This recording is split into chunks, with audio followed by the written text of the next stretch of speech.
बिस्मिल्लाहिर्रहमानिर्रहीम। आज हम life in desert and in forest region की एक्सरसाइज सॉल्व करेंगे। तो चलिए स्टार्ट करते हैं। हम इसकी रीडिंग लास्ट वीडियो में कर चुके हैं, तो अगर आप वो वीडियो देखना चाहते हैं तो आप प्लेलिस्ट में जाकर देख सकते हैं। तो हम इस एक्सरसाइज स्टार्ट करते हैं। हमारा पहला क्वेश्चन है, what are continental desert, how are they formed. Continental deserts क्या है और ये कैसे बनते हैं। तो ये रीडिंग के कुछ मेन पॉइंट्स मैंने लिखवाए थे, अगर आप लिखना चाहें तो वेल एंड गुड। अच्छा जी, the deserts are in the middle of continent, they are form in the place where there is very little rain. Example, Kazelgam, Dashtalut are the example of continental desert. Continental desert वो होते हैं जो किसी भी continent के दरमियान में बनते हैं। और कोई भी डेजर्ट आपको पता है कहाँ पे बनता है, क्यों बनता है, क्योंकि वहाँ पर बारिश बहुत कम होती है और या जहाँ पे पानी बहुत कम होता है, तो इस तरह की ज़मीन जो है वो डेजर्ट बन जाती है। तो ऐसा डेजर्ट जो कॉन्टिनेंट के दरमियान में बने उसे हम कॉन्टिनेंटल डेजर्ट कहते हैं। क्वेश्चन नंबर 2 है हमारा, Why is the population of desert region so low? क्यों डेजर्ट की पॉपुलेशन बहुत कम है, क्या रीज़न है इसका। The human population of desert region is very low because of the harsh climate, lack of vegetation, lack of water, undeveloped land do not attract the people to settle there. ठीक है, होता क्या है कि desert में population इस वजह से कम होती है। एक तो वहाँ का क्लाइमेट बहुत हार्श होता है, खुश्क होता है, ठीक है, वहाँ पर पौधे नहीं होते, वेजिटेशन की स्पेलिंग में, ठीक है, और वहाँ पर पानी बहुत कम होता है, और वहाँ की अनडेवलप्ड लैंड जो है वो लोगों को अट्रैक्ट नहीं करती अपनी तरफ कि वो वहाँ पर आए और रहें, ठीक है। तो ये रीजंस थे। Question number 3, what sort of vegetation would you find in desert. आप किस तरह के पौधे देखते हैं या किस तरह के पौधे पाए जाते हैं डेजर्ट में। डेजर्ट प्लांट्स है फ्यू लीव्स, वहाँ के जो प्लांट्स होते हैं उनके ऊपर बहुत ही कम पत्ते होते हैं और उनके जो लीव्स होते हैं बहुत मोटे होते हैं, थिक लीव्स, फ्लैशी स्टेम्स, और ज़्यादातर जो वहाँ के प्लांट्स हैं वो स्पाइनी होते हैं, यानी कांटेदार होते हैं। थिक स्टेम स्टोर वाटर, अब थिक स्टेम यानी कि जो उनका तना होता है वो बहुत ज़्यादा थिक होता है, उसके अंदर वाटर को स्टोर कर लेते हैं वो, ठीक है। Question number 4, how has Saudi Arabia become a rich country? Saudi Arabia is one of the most developed countries in the Middle East.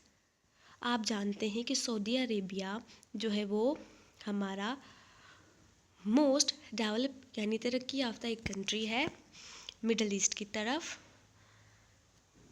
Middle east में दिस हैज़ बीन पॉसिबल, ये क्यों पॉसिबल हुआ, because in Saudi Arabia as many other desert countries there are vast amount of oil, वहाँ पर बहुत ही ज़्यादा जो है वो ऑयल है, और ऑयल आपको पता है कि वो हर एक की ज़रूरत है और ऑयल बहुत ज़्यादा महंगा भी है। Oil everyone needs oil, Saudi Arabia sell its oil all over the world and with the money it is able to improve the life of its people, ठीक है। इस वजह से वहाँ के लोगों का जो लाइफ स्टाइल है वो इम्प्रूव हो गया है। Question number 5, name the south American countries which have equatorial forest. तो पहला है Ecuador, Colombia and Brazil. Question number 6, why are equatorial forest important. These forests are very important as they are a source of oxygen for all living things and are known as the lungs of the earth. The equatorial forests are rich in medicinal plant. A great variety of trees, thick undergrowth provide animal with good homes. There are million of small insect in these forest. हमने पढ़ा था कि यहाँ से हमें oxygen मिलता है, यहाँ पे बहुत बड़े बड़े प्लांट्स हैं, यहाँ पे सनशाइन पड़ती है, इस वजह से ये वाला जो इक्वेटोरियल फॉरेस्ट है ये यहाँ पे ब्राज़ील जो है फॉरेस्ट, ब्राज़ील में हमारा अमेज़न फॉरेस्ट सबसे लार्जेस्ट फॉरेस्ट है। तो यहाँ से हमें ऑक्सीजन मिलता है, हम मेडिसिन वगैरह बनाते हैं, जड़ी बूटियाँ वगैरह मिलती हैं हमें, और इनकी वजह से हमारा जो है वो बहुत सारे एनिमल ऐसे हैं जिन्होंने अपना घर बना लिया है, ठीक है। तो इस वजह से ये वाला फॉरेस्ट बहुत इम्पोर्टेंट है। क्वेश्चन नंबर 7, आपने डिफरेंस बताना है equatorial forest and temperate forest में। इक्वेटोरियल फॉरेस्ट क्या कहता है? हमारा ये क्वेश्चन है, आपने डिफरेंस बताना है इक्वेटोरियल फॉरेस्ट और टेम्परेट फॉरेस्ट में। देखिए, जो इक्वेटोरियल फॉरेस्ट है वहाँ पर सनशाइन बहुत ज़्यादा होती है, रेनफॉल भी बहुत ज़्यादा है, इसी वजह से इसे हॉट वेटलैंड कहा जाता है। नंबर 1 है these forest found in south American, जबकि जो टेम्परेट है ये नॉर्थ अमेरिकन कंट्रीज़ की तरफ है, ठीक है, नॉर्थ अमेरिका की तरफ है। उसके अंदर जो कंट्रीज़ आते हैं नॉर्थ अमेरिका में, वहाँ पर ये पाए जाते हैं। नंबर 2 है these are called hot wetland. Number temperate forest का है these are called quite cold, ये बहुत ज़्यादा ठंडे होते हैं, यहाँ पे बहुत ज़्यादा सर्दी होती है, ठीक है। Vegetation is very dense, vegetation not very dense. यहाँ पे जो इक्वेटोरियल फॉरेस्ट है यहाँ पे बहुत ज़्यादा पौधे होते हैं, बहुत करीब करीब होते हैं, जबकि जो टेम्परेट फॉरेस्ट है ना यहाँ पर पौधे तो होते हैं लेकिन इतनी ज़्यादा तादाद में नहीं होते जितनी इक्वेटोरियल फॉरेस्ट में होते हैं, क्योंकि इक्वेटोरियल फॉरेस्ट में तो इतने ज़्यादा पौधे होते हैं कि अगर आप किसी एक ट्री को गिराना चाहते हो तो उसे उसके गिरने की जगह भी नहीं होती, वो दूसरे ट्रीज़ के ऊपर जाके गिर जाता है, ठीक है। यहाँ पर जो है वो फिर भी फासले पर होते हैं टेम्परेट फॉरेस्ट में।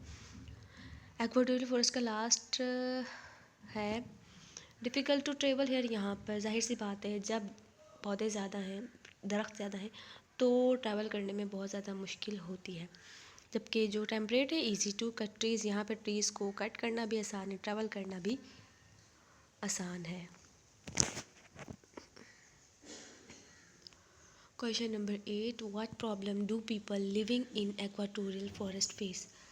इक्वेटोरियल फॉरेस्ट में जो लोग रहते हैं उन्हें कौन सी मुश्किलात का सामना करना पड़ता है? Because of the dense vegetation it is difficult to travel to live there, also that have great difficulty in clearing land for cultivation.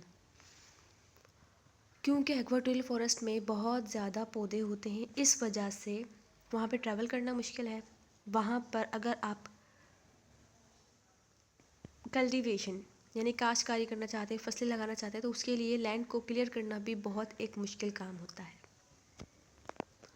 Question number 9, look at the map on page number 20, why are there fewer temperate forest in the southern hemisphere.